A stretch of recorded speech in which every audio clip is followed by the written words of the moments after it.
What's up, YouTube? I haven't done a video in a while. Just life gets a hold of you and you kind of forget that you should be making YouTube videos in order to be somebody on YouTube. I don't plan on being anybody, but here's something I found out. If you're Toyota, first gen Tacoma, third gen 4Runner, even the Tundras and Sequoias, I'm sure have the issue. So my truck's running, just parked after driving home, and I can't get the key out. It won't turn to that last bit. And I've had this issue on and off. It's the shifter bushing. We all know that you need to replace your shifter bushings.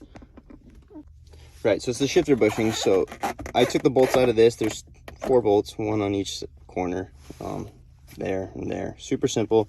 Move this guy out of the way. You might need to move this in order to take it out.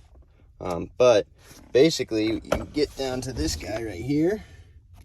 And I have found if I unplug that and try and take my key out, it comes out every time. So I unplug that. Key still in the ignition, pops out every time. So if you're in a pinch, like for me yesterday, I think I spent like 30 minutes trying to get my truck and my keys out and ended up taking that apart. If you can't get your key out of the ignition, this guy right here, unplug it, take your key out, and then you can plug it back in. And that's what I've been doing until I get my new bushing. So call it tip of the day. Sorry I've been MIA, but I'm gonna be making videos about Toyotas, welding, and probably just life in general. So keep following, man.